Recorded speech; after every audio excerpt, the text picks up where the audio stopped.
Good morning, YouTube. I wanted to shoot a video here.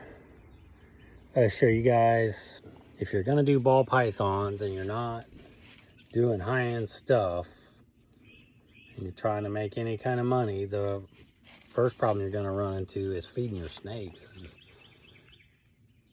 gonna eat into all your profit if you're buying your rodents. So you've got to switch to producing some type of rodents yourself.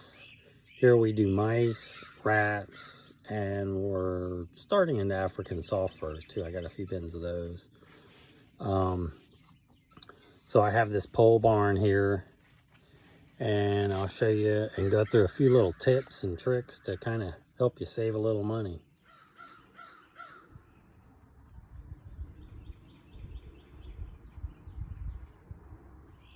So we're in Florida, so everybody's situation's different. I can get away with this pole barn. I do have issues with raccoons coming by once in a while and stealing some feed off some of the bins. And occasionally some of my guineas and chickens come in here and loot the bottom ones too. So our big problem in Florida is heat. Got this box fan here, it's on a timer.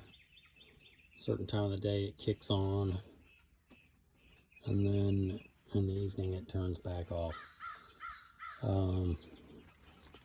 Been having issues. We had some severe freezes this year in North Florida.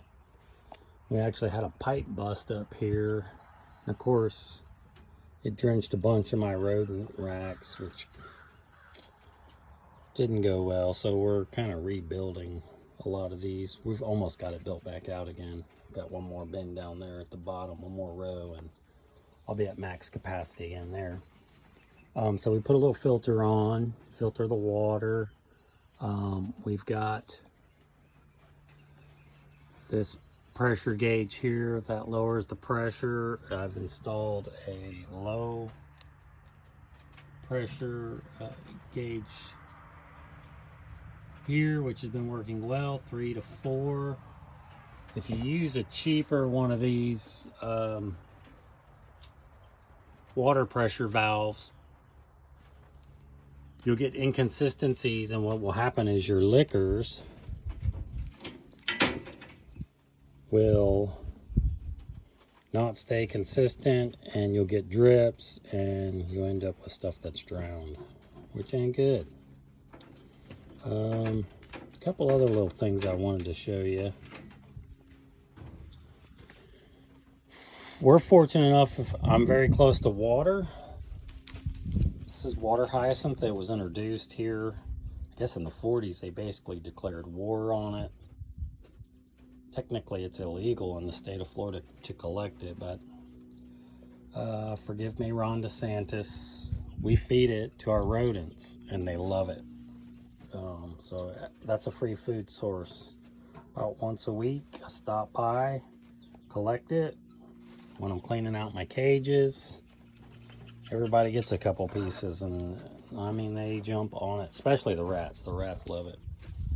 We also have a large shredder, and swing by the dollar store and shred this up. This is great for them. I do this kiln dried pine shavings. It's right here.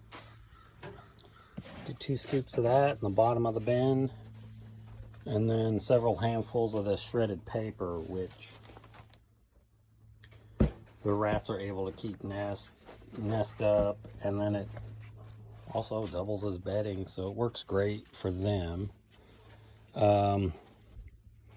Yeah, so those are a few little tips and tricks. Another thing, of course, you're gonna have flies with this setup. Well, we use these fly baits here.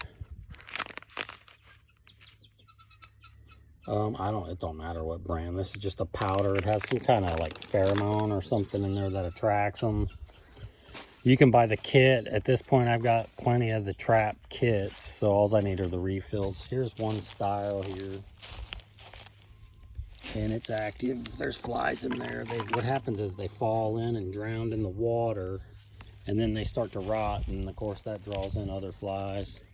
We've got another style over here. I need to replace this jug. It's dry rotted.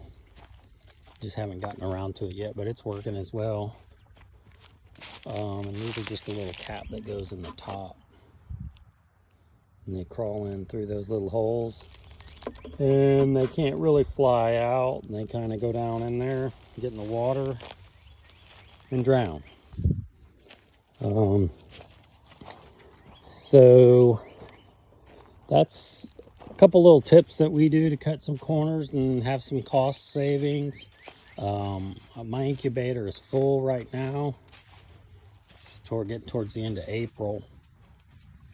So we're looking forward to another season of some really cool hatchlings. It's always fun to see what crawls out of those eggs.